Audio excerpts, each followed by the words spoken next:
brasileiro, o brasileiro comum, a pessoa comum, discute hoje direito no Brasil, em mesa de bar, em qualquer lugar, como se discute o tempo. E nós vamos conversar agora com o Antônio Castro, sócio da COP, sobre o que leva alguém a ser advogado. Por que o brasileiro hoje discute direito como se fosse um especialista em várias áreas? Então, Antônio Castro, por que tu virasse advogado? Olha, Moisés, não tem uma razão única ou um fato determinante. Na verdade, é fruto de uma criação, de uma educação. Tive uma educação muito humanista. Meu pai era médico e de uma geração e do tempo que a medicina era um sacerdócio. Minha mãe era professora de línguas estrangeiras, mas foi uma militante ecologista pioneira no Brasil, junto com José Lutzenberger, Magda Renner, iniciaram a luta pela ecologia e pela preservação do meio ambiente no Brasil. Fui educado num colégio jesuíta no tempo da teologia da libertação, da opção preferencial pelos pobres. Esse conjunto de uma criação muito humanista, muito solidária, levou a que eu escolhesse uma profissão onde eu pudesse exercer isso e sobreviver e viver, encarar o direito como uma profissão que realizasse os meus valores, né? Eu escolhi o direito porque ele me permitia realizar esses valores que eu fui criado. E num contexto político importante, né? Sim, eu entrei na faculdade no fim da luta pelo fim da ditadura, já pelo fim da luta, porque eu entrei em 77, já, né? Reiniciou o movimento estudantil, logo depois tem o movimento pela anistia, então foi um período lá em que se discutiu muito a redemocratização, a Constituição, né, a Constituinte. Foi fascinante para quem gostava de direito e para quem gostava, né, da luta social, entrar na faculdade num período que era muito efervescente. E quando tu entra na faculdade, tu já sabe qual é a área em que tu vai atuar? Não, isso não. Isso mais ou menos, né, a gente não tem muita ideia do que era o direito na prática. Né? Foi durante a faculdade, com a criação com o surgimento do novo sindicalismo, né? Lula e o ABC, isso é 78, 79, né?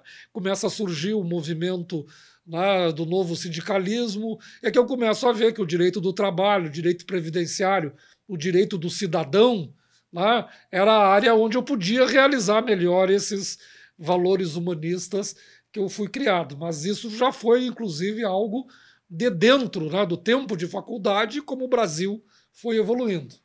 Essas mudanças que acontecem em todas as áreas e que passam também pela área do direito, elas são bem marcadas? Tu acha que há fases assim bem definidas de mudanças na área do direito no Brasil? Vendo retrospectivamente, sim. Na verdade, você na época não consegue ver direitinho que isso está se acontecendo, né? que isso está em andamento, que está havendo uma evolução. Mas, por exemplo, né, você colocou na sua introdução a questão que hoje todo mundo no Brasil discute direito em mesa do bar. Aliás, né, hoje em dia se sabe melhor os 11 ministros do Supremo que a escalação da seleção. Mas isso já se via. Nos Estados Unidos era assim. Lá se via pelos filmes e pela literatura e os livros que chegavam aqui, que quanto mais desenvolvido o país, quanto mais sofisticada é uma sociedade de um país, mais o direito vai ocupando espaço, né? Castro, e qual foi o momento em que houve um vacilo, que tu chegasse a pensar, mas não é isso que eu quero? Dentro do direito, assim, lá pelo fim dos anos 80 e início dos anos 90, eu pensei se eu não devia fazer um concurso para juiz. Lá não era fácil a vida de advogado, é bastante difícil tu estruturar um escritório de advocacia, algo que dura muitos anos. Lá, e tem um fascínio, né, o juiz, o peso da toga de decidir. Cheguei a ficar em dúvida se eu continuava como advogado ou se eu ia fazer o concurso para juiz. Mas, no final, a paixão do advogado é mais a minha personalidade, né, de se apaixonar, defender uma causa. O juiz é outra personalidade. Né, tem que sopesar o que está provado, o que não está provado, qual é a justiça do caso concreto. Acabei concluindo que a minha personalidade era mais para advogado do que para juiz. A tua trajetória é um conjunto de vitórias, certamente, mas existe uma grande vitória, existe uma grande conquista, um grande feito teu como advogado que tu queira destacar? Acho que não teria assim um grande feito. Como você colocou, a principal vitória de um advogado que é fundamentalmente trabalhista, previdenciarista, de empregados, de trabalhadores, foi exatamente que a gente desenvolveu.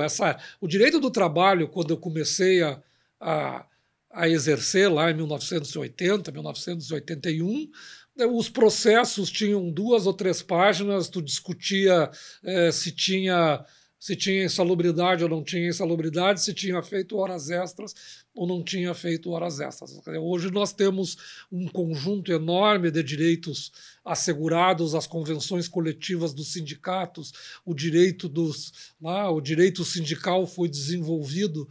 Eu fiz parte da geração que transformou o direito do trabalho num direito efetivamente importante no Brasil. Essa é a grande vitória. Quando eu olho o que era ser advogado trabalhista 40 anos atrás e hoje, é outro mundo. E essa eu acho que foi a grande vitória profissional. Eu conversei aqui com o Antônio Castro e me sinto muito honrado de ter conversado com o filho da Giselda Castro, grande militante, ativista ambientalista, numa época em que ser ativista de ambientalismo não era qualquer coisa. Então, foi uma conversa que me gratificou muito. Muito obrigado, Antônio Castro. Muito obrigado você. Foi uma conversa interessante.